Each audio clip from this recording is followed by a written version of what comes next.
Yeah, I'm really happy to be here, so close to home. I get to stay home actually.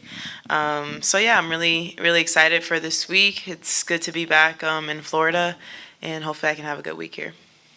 Yesterday we got to uh, really unveil the refurbishing of the public courts that I grew up on at Pompey Park, which is a park I grew up on, and it was part of US Open's Legacy initiative that they started last year after I won the US Open title. So they're committing $3 million to renovate courts across the country, and Pompey Park, which is in Delray Beach, was the first of that project, which is super exciting, and I'm super thankful for USTA for letting that be the first place. And I know they're doing some more courts in Atlanta, New Orleans, and a couple other places.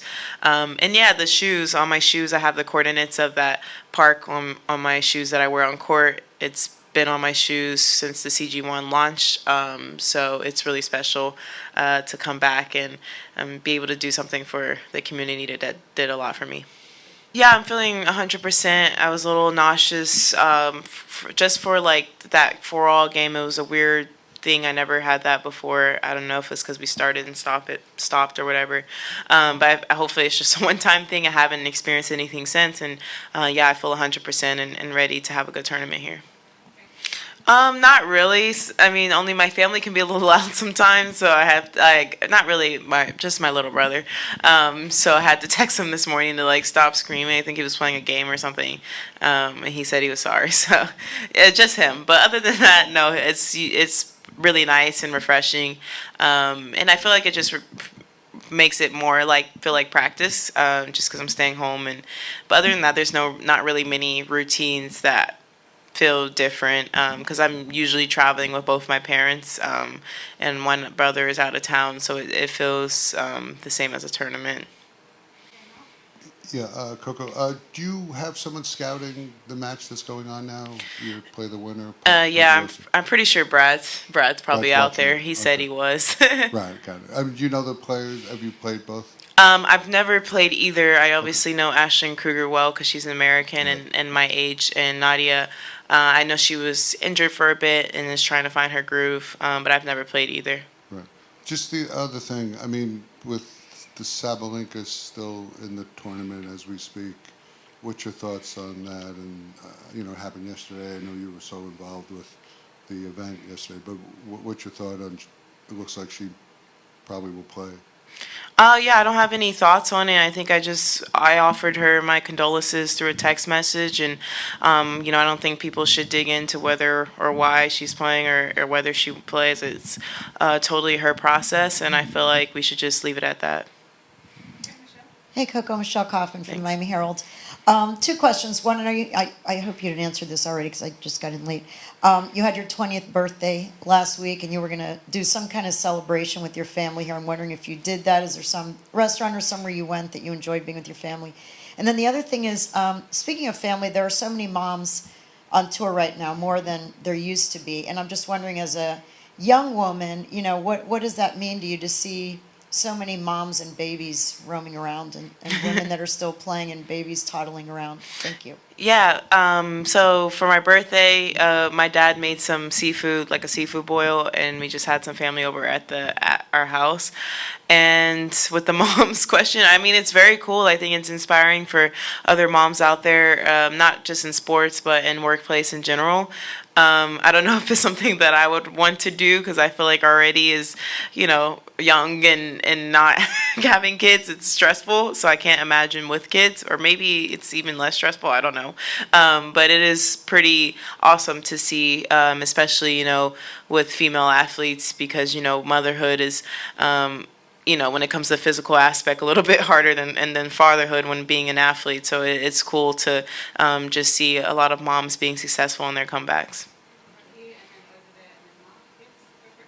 Coco, you secured a spot on Team USA in the Olympics in Paris this summer. What did you feel in that moment when you found out, and how are you preparing for your Olympic debut? Yeah, I mean, I'm gonna be honest. It wasn't much of a shock. I didn't even know that they were that there was like a numbers thing that people were keeping track of.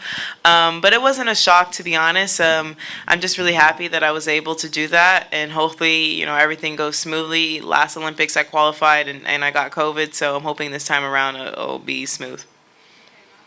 Yeah, turning 20, I mean, was that a landmark to you, not being a teenager anymore? Or did it have any extra significance?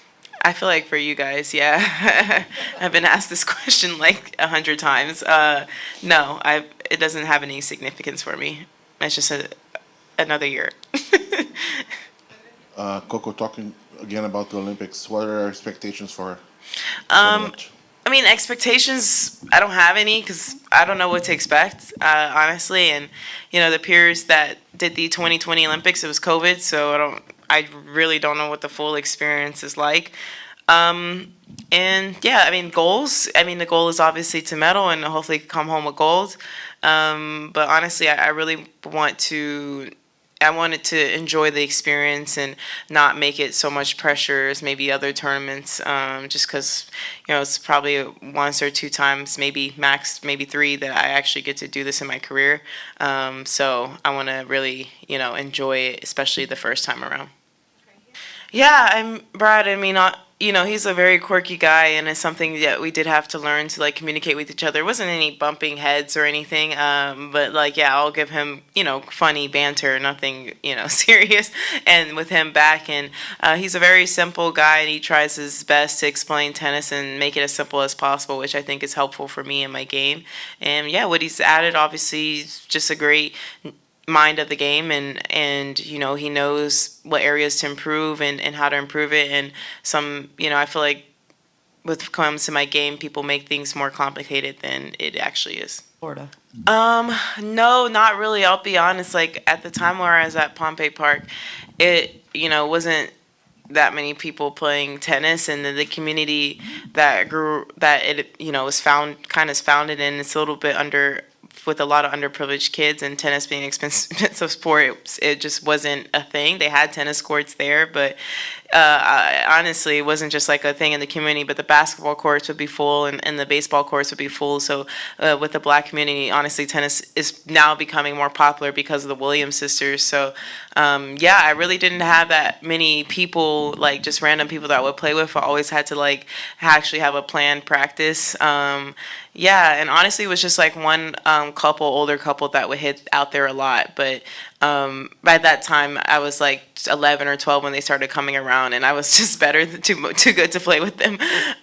But yeah, they were always rooting me on, and I don't know, I never got their names, but they were there for like a year, so I wonder where they are now. They were really nice. Okay, last one, Craig.